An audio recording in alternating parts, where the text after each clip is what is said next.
this example is another mastering mix bus example. It could be used on a mix bus as well. You can see really dynamic. So let's listen to the song first and you get the idea. That's from my point of view, this kind of music is fragile. This music is not meant for destruction. So softney characteristic comes in handy. RMS detection comes in handy. Being able to have a fairly long attack combined with the auto fast for transients comes in handy. And the logarithmic release comes in handy. Let's dial something in that makes sense in this kind of manner, okay? First of all, let's listen to that beautiful tone. Thank you so much, Rainer Scheffelt. Love you.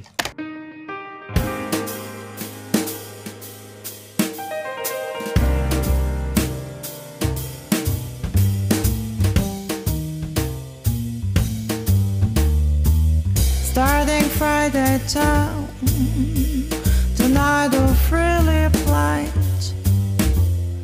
sitting back for the holy tide of one, preaching by, you had your hesitate.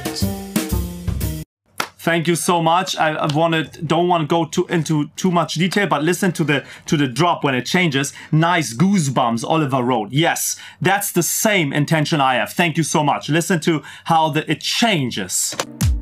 To under beneath.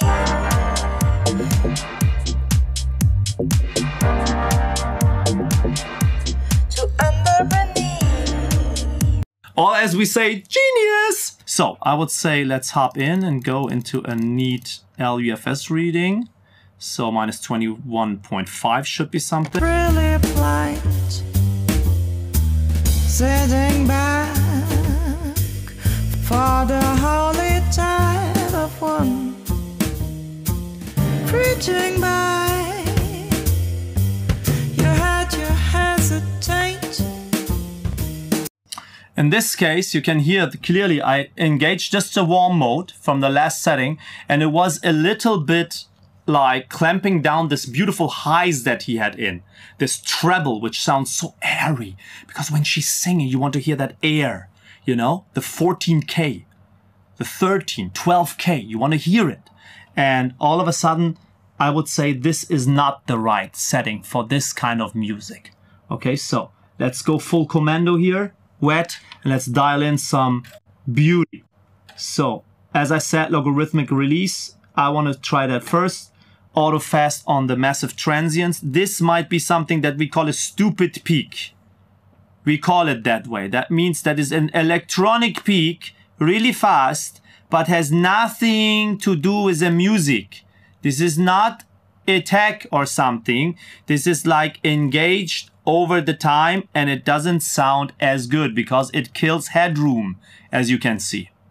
So let's see if we can get rid of those stupid peaks. So that therefore the auto fast comes in handy with a fairly, I would say, long attack, something like that. 100, let's go for 100, 100, something like this.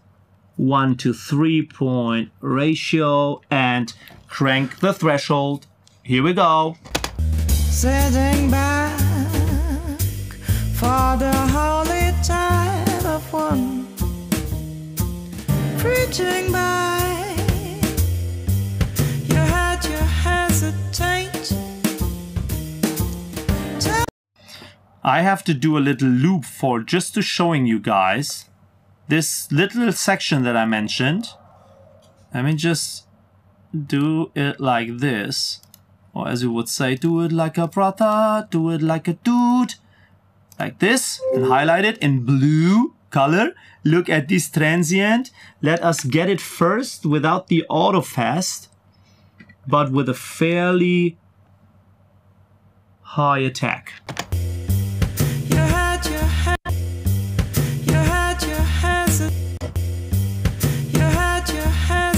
Oh, okay, yeah. I hope you guys can hear it. I have to make the loop like a little bit longer because I think it's not that good to have it that short because it's not easy to hear it. But what I can show you is listen to the before and listen especially to that section and the aftermath of beautiful audio equipment. Turning by, you had to hesitate. Turning by, you had to hesitate.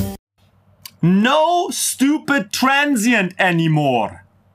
It's gone. Maybe can you do this a little bit more extreme, maybe about 6 or 7 dB with a camera on the xpressor, that the people get an idea what's going on with the audio, with the transients, and even if you put it harder, that it stays constant in the quality of the sound. That's right.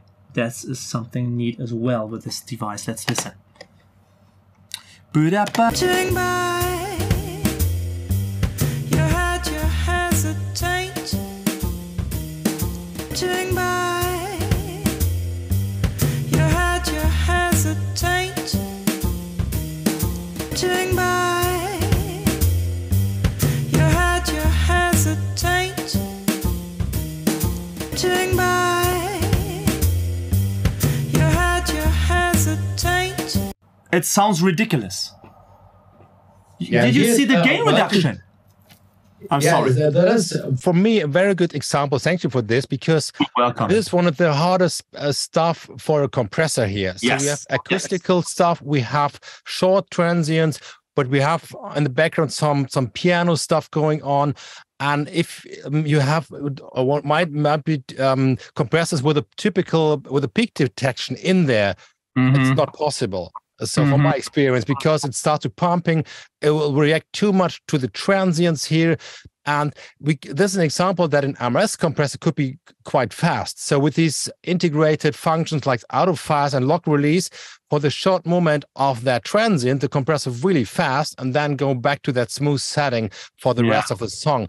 And so you can even do this 6 dB thing, maybe work with the mix, but it's possible. I know from experience with other compressors, you do 2 or 3 dB. Oh, it's too much. I hear it pumping, breathing. I don't know how to set that up. And here you can do it. And that is the magic of the combination of RMS detection, softly, and these features like out of phase and stuff like this, and mix. You have complete control, and you never destroy. I mean, you can destroy it if you do it too fast, but especially with this kind of music, it's always smooth and gentle. That's totally our hearing as well. That's the neat thing about this compressor. That is like versatility is, I would say today it's even more important than that, like back in the days, because everything that is done by people sometimes that, like most things that we hear, that people are not aware of what they do. You know, they see something in the AI domain. Ruben mentioned that in the prior session we had, like 30 minutes before you guys joined in, and the AI tells you just press that button. Again, I don't want to bash anyone. You know, that's not a good thing to do.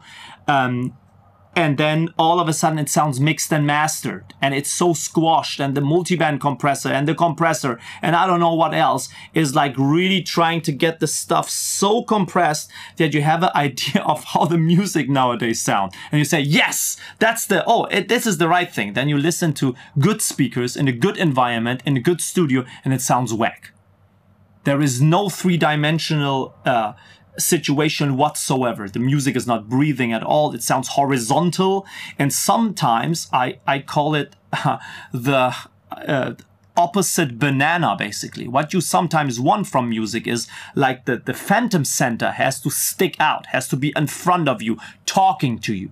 And the difference is in the background trying to like evolve the music as well. But not everything in the same horizontal line, because then the music gets ear fatiguing. You hear the music in a big environment at the same time, from the sum and the difference, left, right, and in the middle. And all of a sudden there is nothing there to get, I would say,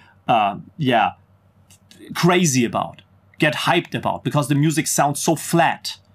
And when compression comes into play, then it gets even worse. And as you could hear, you couldn't hear any side effects by approximately 7 dB of gain reduction.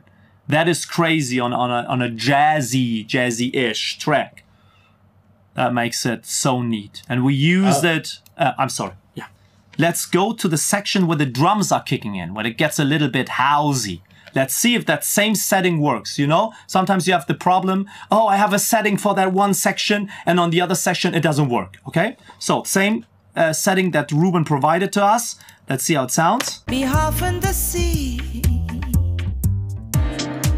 Pretty cash. Down the seas. Pretty tight. To beneath. The answer is yes. It is the same setting. I didn't touch that thing. And something sounds good and you have a mindset, because the auto release, the logarithmic release and the auto fast setting on the transients are not that working whenever the RMS is more up than the peaks. So in that stupid peak area which we had prior to that, it was working really well. So you can dial it in that it works on that occasion, but not here anymore. Here it sounds more like a leveler and it sounds beautiful from my point of view.